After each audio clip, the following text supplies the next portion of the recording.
राधे राधे। आज बात करेंगे ट्रेड जनरल के बारे में। मैं पंकज कानपुर से। यहाँ बात करते हैं प्राइस साइकोलॉजी रिलेटेड टॉपिक के बारे में। तो जैसा कि आज का टॉपिक है ट्रेड जनरल। ट्रेड जनरल बहुत ही ज़रूरी है, चाहे आप पेपर ट्रेड कर रहे हो या रियल ट्रेड कर रहे हो। जो भी ट्रेड आप कर रहे हो गूगल की एक एक्सेल सीट में आप अपनी पेपर ट्रेड का अलग और अपनी एक्चुअल ट्रेड का अलग ट्रेड जनरल मेंटेन कर सकते हैं, जिसमें कि आप कब इंटर हो रहे हैं, क्यों इंटर हो रहे हैं, उसका क्या सीन है, आपके इंटर होने के बाद में क्या हुआ, आपने क्या लिया, एसएल लिया या टारगेट लिया।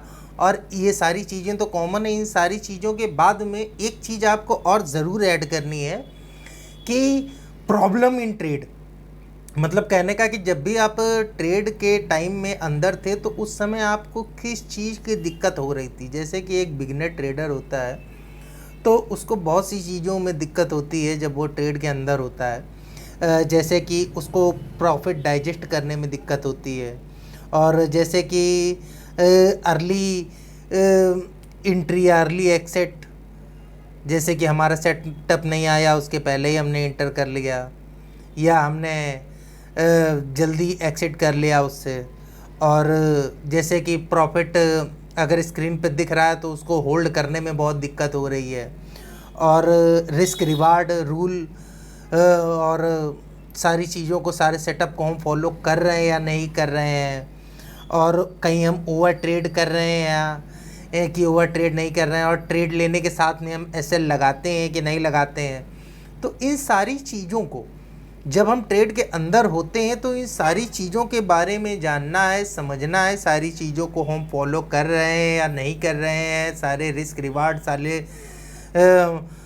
अपने जो हमने रूल्स बनाए हुए हैं ट्रेडिंग के, उन सारी चीज़ों को हम फॉलो कर रहे हैं या नहीं कर रहे हैं। और अपनी ट्रेड जनरल एक्चुअली में हमारा एक कुंडली बन जाती है ट्रेडिंग की, कि हम किस तरीके से क्या कर रहे हैं। जब मतलब कहने का कि जब आप बैक टेस्ट करते हैं, जब आप वीकली या मंथली में जब आप एनालिसिस करेंगे अपनी ट्रेडों का, तो आपको पता चलेगा कि आपने क्या गलतियां की हैं, क्या आपका प्लस पॉइंट है, कहाँ पर हो सकता है कि बहुत से ट्रेडों में आपने एसएल लगाया ना हो, एसएल आपके माइंड में हो, या बहुत सी जगह पे आपने रूल अपने ब्रेक कर दिए हों।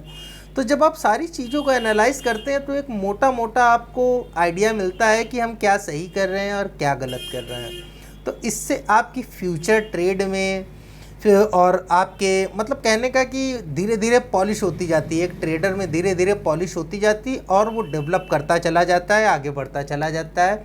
और धीरे धीरे जब आपको अपनी गलतियां पता होती हैं तो सीधे सीधे आप उसको एक्सेप्ट करते हैं और उसको निखारते चले जाते हैं। एक बार, दो बार, 10 बार, कितनी भी बार गलतियां हों, कहने का मतलब है जब आपको पता होगा कि हाँ ये गलती मुझसे हो रही है, तो उसके बाद में आपको ज़्यादा दिक्कत नहीं होगी उसको फेस करने में और उससे पीछा छुड़ाने में।